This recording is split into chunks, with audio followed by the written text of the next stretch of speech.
All right, guys, what's going on? Welcome back to the Everything College Football Podcast. Today, me and Nick here will be doing a rare East-West crossover as the Bulldogs host Ole Miss from Athens, 7 p.m. Eastern Time on ESPN. 11-point favorites are the Dogs. 58.5 is the total. First matchup since 2016. This Ole Miss offense, Nick, it's certainly interesting to see Lane Kiffin in the SEC, and for the most part, he's had good success, but now he faces his biggest test yet. Going on the road to Athens, about 39 points per game for this offense, 480 yards a contest. And, start with Jackson Dart, have an overall very good season, 16 touchdowns, 4 picks, 2,467 passing yards, 334 and 7 touchdowns rushing. That's certainly a big part of this offense is the QB being able to make moves with his legs. The biggest contest this year, though, was against Georgia Tech. We had 136 rushing for the most part. He's been rendered ineffective against some of these tougher opponents, although against LSU he was certainly efficient. Dart, as a passer last year, really struggled, getting the ball behind the linebackers, over their head, being consistently in rhythm, completing 65%. It still kind of seems to be the case, before the Texas A&M game, had a 3-game stretch where they really weren't all that great on offense, won 27-20 over the Hogs. At Auburn, only won that one by 7, putting up 28, 33-7 over Vanderbilt. Less than 250 passing in each of those games. Yards per attempt was some of the lower marks on the season. This passing attack, Nick, when they're on point, they're on point. Like the Tulane game, first drive, 75, 80 yards, and 3 plays through the air. That is typical Ole Miss football, and that's how you do it at the best of your ability. Jordan Watkins, Trey Harris, Dayton Wade, we'll talk about them in a minute. Some great productive receivers for Ole Miss. This passing attack has to be more effective and efficient, though. The consistency level is what I'm looking at. That's going to be the biggest question mark for me coming into this game.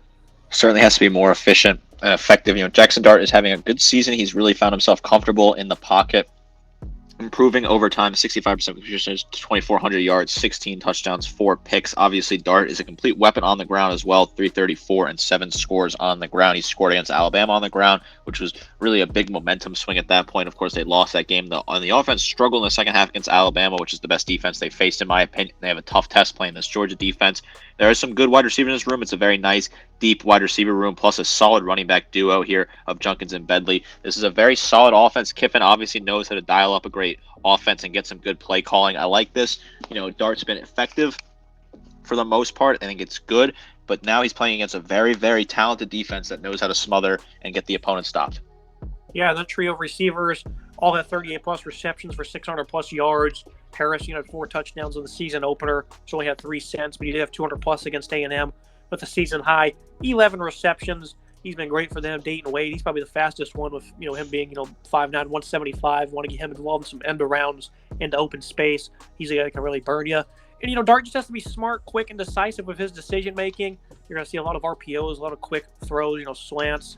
The vertical seam routes Mississippi likes to roll out. Very effective downfield. And Caden Prescorn at tight end only has 8 grabs this year, but he can be effective downfield as well.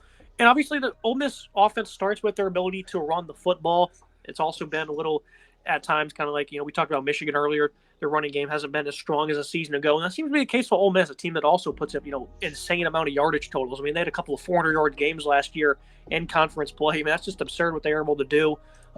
This season, it's not been as strong. They did have 300-plus against LSU, 200-plus against Auburn, 300 against Georgia Tech. So they certainly have been able to put up some big figures for the last couple of weeks. Only a $131 against A&M, a tough run defense. I'll say 177 against Vanderbilt. 24 touchdowns this year on the ground, though, so that's certainly there. When it comes to playing in the SEC and beating Georgia, you got to match them from a physicality standpoint. And Quinshon Judkins, I can attest, he can certainly match them in that aspect.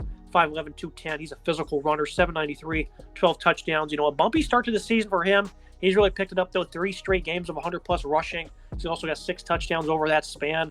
Again, tough start to the year for Judkins, though, Nick, where he was not very good at all. I mean, he had games, multiple games under 60 yards, 4 in a row to start the year. He's starting to get going. Ulysses Bentley does a very good job at spelling him, 388 and 3 scores. And, of course, you throw in Jackson Dart's legs. Ole Miss loves to run the ball. It's a slashing, rushing attack, allows them to stay ahead of the sticks and move fast. And some of this tempo against Missouri kind of burned the Georgia defense a little bit. Judkins is certainly rounding into form, 793, 4.7 yards per carry, and the 12 scores. Bentley is a great complimentary back, nearly 400 yards, 5.8 yards per carry, and 3 scores for him. Like you said, Missouri was able to put Georgia, test them a little bit with the tempo. I think this is certainly a benefit for Mississippi here, that they could use this to their success. Mizzou did it and made Georgia a little uncomfortable, especially in that first half. Ole Miss is certainly an effective offense in that regard. The tempo is fantastic. If they can keep the pace very early and throw Georgia off, they could find themselves in a good position with this offense they have. This offensive line for Ole Miss, thought it'd be a lot better. There's some veteran leadership returning. Micah Pettis has not been all that for them at right tackle. Certainly, probably the biggest weakness there. Quincy McGee at guard, he's been a bit of an average player. Jeremy James, I'd say he's their best offensive lineman at right guard. Caleb Warren, also a veteran, who's been a pretty solid run blocker at center. Victor Kern, I believe he was one of their transfers as well at the left tackle position. The offensive line, they've been solid, right? And Kern's actually not even been that bad of a pass blocker. But, top to bottom, this is not a greatly, effective unit that you want going into a game against a very stifling Bulldog defensive front. How do you think this whole line will do? And obviously this up-tempo offense and the ability to make plays and whatnot and be creative kind of, moves away from the offensive line struggling. It certainly helps them out a good bit. But if they want to just play toe-to-toe, nose-to-nose physical football, the offensive line might be at a disadvantage. I think the offensive line is a disadvantage that you want to play that physical, smash-mouth, nose-to-nose football. I think that is a problem. This is going to be an issue. We saw that they had success on the defensive line. Georgia did against Missouri. That's a recipe they can kind of repeat, get after the quarterback, make Dart uncomfortable, make him use his legs, which he's good with, but, try and flush him out very quickly. I think this is a recipe for success for Georgia. They can dominate this offensive line, in my opinion. I think this offensive line has looked weak at certain points. They've not quite lived up to the expectations that we hoped they would have. They've been good, but they're facing a very good defensive line. If you remember, Alabama got in the backfield several times and made Ole Miss uncomfortable. I certainly think they can happen this week with Georgia against Ole Miss. Yeah, game on the road, they only put up 10 points in. Offense has been pretty good since then, but a very similar task. Looking at the Bulldog offense, Carson Beck's been phenomenal this year. 302 passing yards, only 4 picks of his own, 16 touchdowns. Ever since September 30th, really when he had to win the game against Auburn with his arm, he's been phenomenal. He had 389, 4 scores against Kentucky. He's very good against Florida, against Missouri. 254, 2 scores. Really had to help uplift this offense, especially Brock Bowers. They've really just been spreading the wealth. It's kind of what you figured they would do. Dominic Lovett, 39 grabs, 398. Ladd McContney's just been terrific for them, especially downfield and then yards after catch.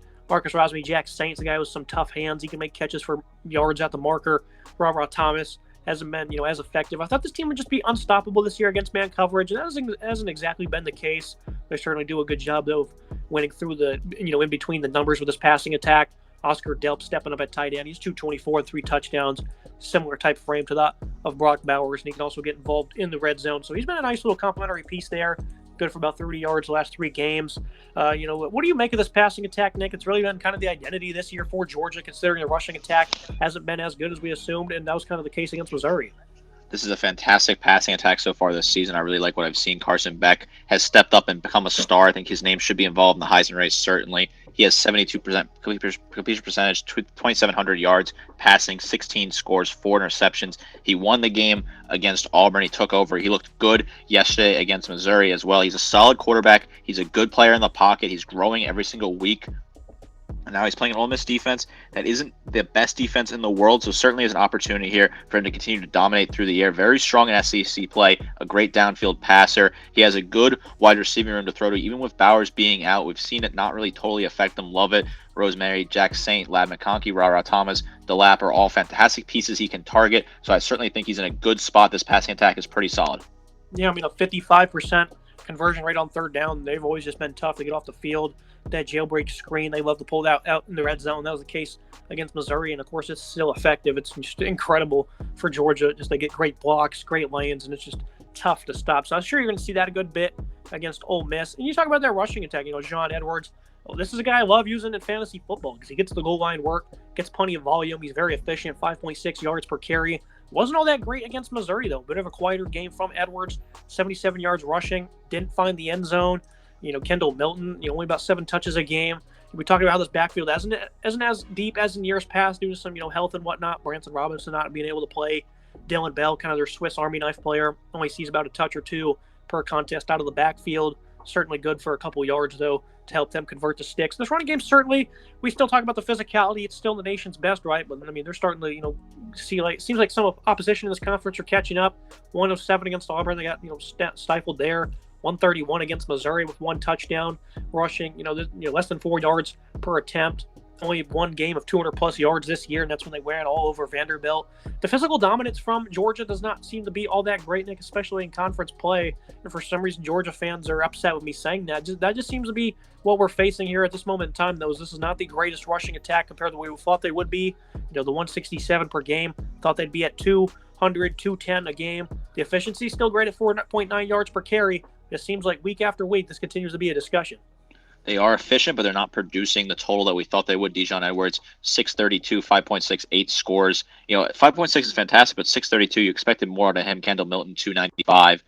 Dylan Bell, 124. So certainly you think that you could expect more out of this rushing attack. 2 touchdowns for Bell, 5 for Milton. The numbers are not fantastic. They're not physically dominating on the ground like you would hope they would, which is a bit disappointing if you're a Georgia fan. I feel like Georgia fans attacking us for making that comment. It's just a little odd for me. I think you would want to see more out of your rushing attack. It's been fine because Beck's been able to win the game through the air, but if Beck has a bad game through the air, they could find themselves in trouble playing against some better opponents down the line. This offensive line, they're still phenomenal. Again, I still think physicality is great, but they're not as dominant. And I think it's pretty evident. Broderick Jones departing at left tackle, replaced by Ernest Green. He's been, working his way into the lineup, playing a lot of snaps this year, but he's not been that great of a run blocker. And I think that's something you can't really argue too much. And that's something that's okay to admit. He's a young player. He's going to get there eventually. Cedric Van Pran's elite at center. Tate Ratledge still phenomenal in all areas at right guard, especially as, a pass blocker. Right tackle's been, Xavier Truss been getting the start there. Amarius Mims going down early in the year. Still don't seem like he's going to be back anytime soon. So, there's some stuff going on here on this offensive line, especially those 2 tackle positions, Nick, that I think it's okay to admit if you're a Georgia fan, not where you want to be. And I think that's something that the coaching staff is certainly willing to talk about, how those guys at right and left tackle have been a bit of a liability for this football team, and that allows you to progress, something Bulldog fans don't want to admit. This has certainly been an issue. There have been some liabilities, and some Bulldog fans are not going to want to admit that. I think when you replace a bookend tackle like they did with Jones, it's going to be tough, obviously, to do that. I think the offensive line has been fine, but I think they have to need to show some improvements here. It doesn't really hurt them that badly, in my opinion, playing against a defense like Ole Miss. But again, it could hurt them later down the line. They have bigger defenses coming up that are more physical. We saw Missouri get some nice opportunities against that offensive line in the game this past weekend. So certainly something to keep an eye on. Can this offensive line continue to hold up and improve? Looking at that Ole Miss defense they're going up against, this is a unit I thought had a lot of talent coming into the year. I think they really did a great job of improving in all areas. And this run defense as a program has really taken some major steps. I know in years past, week after week, I'd say they're going to lose a game because of this part of their unit. And that mostly was true. And they've really progressed big time. Lane Kiffin really making that a focal point. Got to give props when it is due. And they've done a great job, especially this offseason, picking up some new faces. To join Jared Ivey, who's phenomenal for them. He's been a really good pass rusher. Isaac Ukwu, I believe he came over from James Madison. J.J. Pegues. Cedric Johnson still hasn't really reached that potential. I thought he probably would, but he can be a reliable pass rusher at times. And this is a team that, they're 7th nationally in sack with 31. Ivy leading the charge. Sandari Perkins, a freshman linebacker, has been really good for them. Kahari Coleman, an outside backer. I really like what they have on this defensive line as well. Xavier Harris, a guy who's 6'7", 335. He got back involved against A&M. Had to tackle for loss there. Stephon Wynn's also got plenty of size at 310. They've certainly made it a focal point to improve this side of the ball right here with some better size and some better talent. And I like where they're at this moment in time, Nick. They've not been that awful against the run this year. LSU had a bit of their number 223. Daniels and his legs can certainly do that to you. They were great against Alabama, though. Only 131 allowed. A&M, they had 3 touchdowns, but they also only had about $152 rushing. They've only allowed 1 game of 200-plus yards, and that was to those Tigers, Nick, in a shootout. This is a very good Ole Miss run defense, I would say. I think that potential is still there for them to get gashed, but I think they're pretty happy where they're at this moment in time. This is a solid matchup for Ole Miss on the ground. They're a good run defense against a Georgia run offense that has not looked fantastic this year. Kahari Coleman, 33 total tackles, 3.5 tackles for loss, 2.5 sacks for him. Cedric Johnson, also 33 total tackles, 5.5 tackles for loss, 4.5 tackles or sacks for him. Jared Ivey, 8 TFLs leading the team there, 5.5 sacks, also leads the team. He has 33 total tackles. Jean-Baptiste, 33 total tackles, 2.5 tackles for loss. Terry Perkins looking pretty good so far, 32 total tackles, 5 tackles for loss, 3.5 sacks. JJ Pagoose, 6.5 TFLs, 3 sacks, 29 total tackles. Isaac Akua, 24 total tackles, 4.5 tackles for loss, 3.5 sacks. Xavier Harris, 20 total tackles, 3.5 tackles for loss, plus a sack. So this is a unit that is producing, like you said. They're getting a ton of sacks. They get in the backfield. They may have an opportunity here against an offensive line that's not looked amazing by Georgia's standards. Could they make Beck uncomfortable? It's certainly possible. If they want to win the game, they're going to have to get in the backfield and put some pressure on Beck very early. Yeah, in the middle of the defense could be a bit of a weakness for him because you're going to have to showcase physicality and some speed. Ashanti Kristrunk, he is phenomenal for them. He's going to be a tone setter for them at linebacker. Kahari Coleman, though, really isn't playing all that well in this, different kind of role than he was in at TCU. Ladarius Tennyson, he's really been a pretty poor tackler for them. Don't need guys out there. They're going to miss tackles very often. Jeremiah Jean-Baptiste as well has been pretty struggling. So outside of Chris Strunk, the middle of the defense has certainly struggled. They do, again, have pretty nice rotation. Monty Montgomery, he's also been pretty poor. So a lot of these other guys have kind of disappointed me at this position. But Chris Strunk, he's phenomenal for them. If he gets taken out of this game, though, from, good blocking from Georgia or, maybe a health concern arises, they could be in some trouble here. And I think that's going to be the biggest issue for them when trying to slow down this run, which puts more emphasis on this defensive line, showcasing that improved speed, skill, and strength. Sistrunk is certainly a solid player, your leading linebacker. I like the way they can line him up. Wide linebacker, solid piece, 49 total tackles, 3 tackles for loss, 2.5 sacks, plus a pick. I do get a little concerned. I think you highlighted some important notes with the front seven, but Sistrunk has to be huge. Got to set the tone. He's got to be that quarterback of the defense there and lead the way for this team. Same goes for the secondary, a unit that has been, pretty critical of mine and a lot of people over the last couple of years, and they've improved in this area. Some really good ball players. But through the air, they've kind of struggled at times. Against A&M this past week, they had numerous coverage busts. LSU put up 400 plus on them, and what was an absolute shootout, 8.5 yards per game in that one. Overall this season, though, they've done a pretty good job of keeping things in front of them. The Tulane game all the way back in week 2 gave them some big plays due to coverage busts. So the consistency, it's not all that evident, and I think that's probably going to be a problem here in this one, especially Georgia can showcase that physicality on the ground where they're going to run the ball. Play action can certainly hurt you. Guys like John Saunders, though, at safety, he's a great player. DeAndre Prince outside at corner, love what he's able to do. Trey Washington's not even a bad player in his own right. DeJohn Anthony as well. These are some solid players in this secondary. Played very good this year. You look at Anthony, that anchor down that slot position, against Lovett or Robert Thomas, whoever, probably going to be facing some more speed. Ladd McContney as well. Prince, I like his abilities to hold up out wide. They give a lot of yards, give a lot of big plays, and it's almost certain they're going to have some coverage busts despite having some talented ball players. Still work in progress unit for Ole Miss. They just, again, I think keeping things in front of them is probably the biggest point in this one. You're going to give up yards, but I think they want to try to create some turnovers and allow lesser completions to Georgia in this one because, Georgia in the red zone, they're just pretty flawless, and they have that physicality that can overwhelm you, which, that's not the greatest strategy, Nick. Just keep it in front of you and hope to hold them 3. I think, the secondary, it's not as good as the one Missouri had, and they had some trouble in the middle of the field. I think Ole Miss is certain to struggle in that area as well. I think Ole Miss can certainly struggle in that area. I think Ole Miss's secondary is a weakness in the red zone. Georgia's been very red zone efficient. I do like some of the pieces they have here. I think Trey Washington, your leading tackler, 59 total tackles, 2 tackles for loss, 2 picks, 2 pass breakups. I like him a whole lot. Very good player. I like the way they move him around. He looks solid. At free safety, gets nice some wiggle room there. John Sanders, 48 total tackles, 2 tackles for loss, 5 pass breakups, 3 interceptions. DeJohn Anthony, 6 pass breakups, a pick, 33 total tackles for him. Samari Walton, 4 pass breakups, 29 total tackles. DeAndre Prince, 4 pass breakups, 28 total tackles. So this is a productive unit.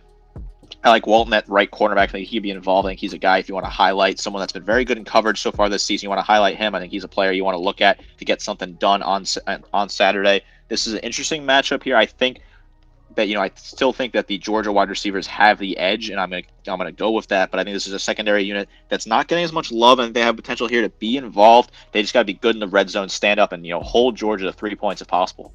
Now looking at the Georgia defense, a couple of things that's evident with this unit that Bulldog fans try to disagree with just by calling us simply haters than what they're seeing on the football field. And I guess we'll go ahead and start with the run defense. Against Auburn, of course, they had a lot of misdirection, but they're also running right downhill at them with ease. 219 rushing in that one.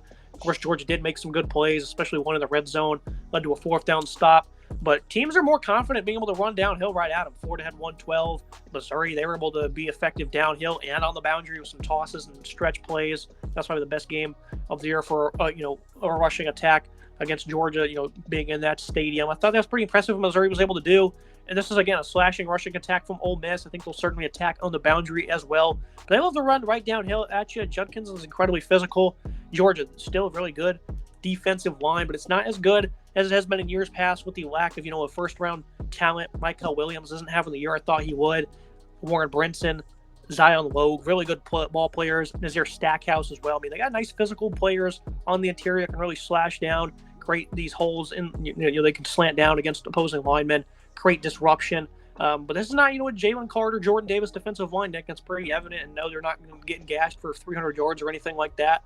But, Georgia defense is supposed to be at a certain standard. And I think right now they're kind of lacking that standard we've seen in the last couple of years.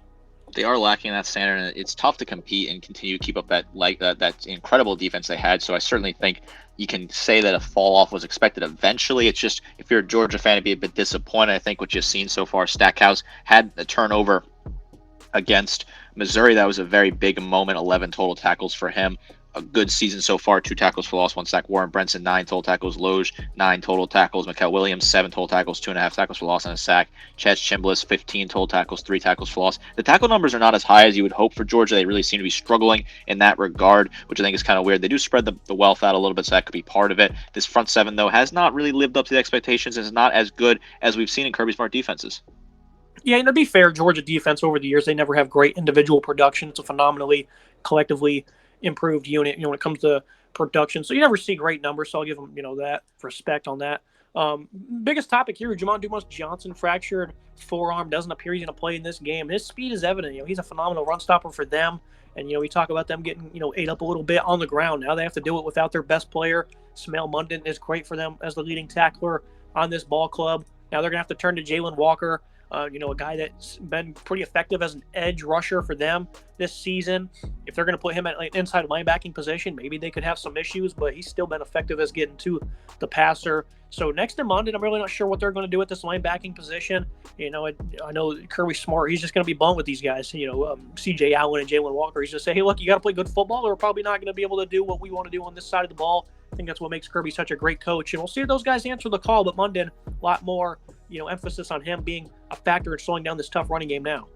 Certainly, Dumas Johnson is a big loss because he has 34 total tackles, 5.5 tackles for loss, 3.5 sacks. Smail Munden's got to have a huge opportunity here. 43 total tackles, 4 tackles for loss, 2 sacks. He leads the team. He's going to have to be the leader. He has to step up. I know it's tough to say that he has to step up considering he's already the team leader in tackles, but that's something that's going to happen when you lose a guy like Jamon Dumas Johnson, who's just such a physical, hard-hitting, and speedy linebacker. That could be tough to overcome for Georgia here. Certainly that's something interesting to watch throughout this game is, can you see that impact on the field? Can you see that, lack of a big physical player like that who's a great speedy linebacker? Does that affect Georgia severely? Yeah, very interested to see Walker's versatility in this one with an increase in snaps. Dumas Johnson is their leading sack getter as well. This is a team we talk about 2 years in a row now how the sack production isn't all that great. They do find a way to get their sacks, and they do it in key moments, so we're not going to hard fun on that too much. That includes, corner blitzes and whatnot. But I think there might be something Ole Miss looks to expose, identify those corner blitzes, pass right behind it, pick up some big yardage. So it's going to be a nice little chess match here between these two. Georgia secondary, though, we've criticized them numerous times in the past, and usually it's been pretty on par. Last 3 weeks, though, the last 3 games, that is, they've allowed a big early drive that included a big passing play. Florida, they were able to move right downfield that first drive through the air. Vanderbilt even was able to do that. I believe they had an early lead doing so. Missouri, Luther Burden got behind the defense. Dalen Everett, I believe, was a culprit on that one. And this secondary, they've certainly anchored down and they've played better ball, but 20-plus points in 3 straight games, 4 out of the last 5. They've trailed in 4 out of the 5 SEC games, I believe the stat was. This is a secondary that certainly has great ball players. They certainly seem to get beat more than they should. Everett being a guy they want to continue to attack. And, Ole Miss, they have a lot of guys that can certainly be streaky and hurt you down the middle of the field. Malachi Starks, he's great against the run and in coverage. All-American season for him. Javon Bullard is still a good part of this defense. Doesn't play as much in the slot, but he's certainly a guy that can continue to move around and be a leader for them. Kamari Lassiter, I think, is a nice coverage corner as well. But sometimes these guys seem to take plays off whenever they get beaten. It certainly costs them at times. Again, throughout the game, they anchor down and play very well. But here again, you're playing a high-flying offense. They can certainly burn you with some of their concepts and their tempo. The secondary is going to have to be very good in being able to do that. The secondary is certainly going to have to be very good in keeping this offense contained. Tyreek Smith having a fantastic season, 40 total tackles, 6.5 tackles for loss, 2 sacks, 2 pass breakups, 4 picks. Javon Bullard, 1 pick, 3 pass breakups for him, 33 total tackles. Malachi Starks, probably the best player in the secondary in my opinion, based off what I've seen from the raw, just playing out there, 30 total tackles, 2 picks, 5 pass breakups. Kamari Lassiter, 28 tackles, 6 pass breakups. Really good in coverage so far this season. Dylan Everett, Xavier Sori Jr. have looked good as well. Everett, 5 pass breakups, 14 total tackles. The secondary is a good unit. I think people are not giving them enough love because they have given up some points the past couple weeks. 21 to Missouri, 20 to Florida, Vandy, 20 to Auburn. The secondary, I like the secondary a lot. I think they have a good opportunity here, but this is a tough matchup because Ole Miss has a lot of different weapons and can hit you in a lot of different ways. Yeah, this is, again, a secondary gave up a lot of big plays. For the last couple of weeks, it seems. It's not very it's consistent to start games. They've been a slow starting team, but as the game goes on, they certainly make the correct adjustments. But it's going to be a different challenge here with the tempo. And again, Lane Kiffin's going to be a guy that's going to certainly test you. Looking at tail to tape, the team comparisons, I'm going to give the offensive edges to Ole Miss. Outside of the offensive line, I think Georgia, especially on their interior there, they still have the edge. Quarterback Jackson Dart, will give it to them. Beck has been terrific. This is a dual threat player. Dart runs a very complex system. Running back Judkins and Bentley. I think Judkins, he's still one of the best backs in college football, so we'll give him the edge there. And wide receiver as well. Bowers isn't playing, so Ole Miss, I got to get the edge with their trio of Wade, Harris, and Watkins. Defense, I'm going to give it all to Georgia. I think the defensive line for Ole Miss is very improved, and they have some nice players that can certainly hold up in a matchup like this. At linebacker, though, not as convinced of that. And in the secondary, they have some nice players as well, but I think they're going to get carved up in this one. Georgia still has immense talent in the back end. What do you think of these team comparisons, Nick? Offense getting a strong lean towards the Rebels. I think this is spot on, and this makes a whole lot of sense for me. I think this defense is fantastic. Georgia's offense is fantastic. I love these matchups when you have one team. We saw it with Alabama and LSU this past week. You have one team that's fantastic on offense and one team that's fantastic on defense. Who's going to win the battle? It's a team that does better with their weaker unit. Will the Ole Miss defense be better? Or the Georgia offense be better? I think that's what's going to set the tone and decide this game. Look at the final thoughts and the prediction. For Ole Miss, got to be more effective through the air, at least in terms of consistency. Got to stand tall against the run. And I think starting hot's also really key because that's what, again, teams have been doing the last couple of weeks, and it starts with them being able to make plays through the air. It's pretty interesting how consistent oppositions have been with that. For Georgia, slow down the game a bit. These long drives, 4 to 6 minute drives, that's going to be detrimental to the Rebels. You take a 6 minute drive downfield, force a 3 and out. That's not where Ole Miss wants to be, and that's going to be the easiest way to beat them, quite frankly. Don't allow Judkins to cook. He does it to everybody. His physicality is going to be something that Georgia might – they're certainly be prepared for it, but they might be stunned at how physical this guy is. I'm going to take Georgia in this one, 34-24, Ole Miss covering. I think this is an interesting game all around. I certainly want to pick your score prediction because I think Ole Miss certainly has the potential to put up some points in this one.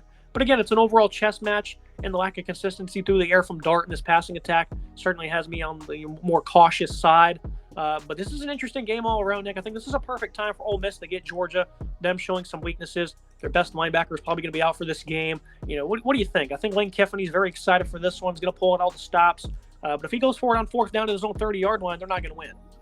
Yeah, I love Ole Miss to score a lot of points here. Kiffin's looking for that big signature win. He's gotten some certainly during his tenure, right? He beat LSU a couple of weeks ago. That was a pretty signature win. They got some other big wins in the past, but he's looking for that one big win to put him over the top and to nail off his career as a success at Ole Miss. And he's looking for that one big win. He hasn't been able to beat Alabama.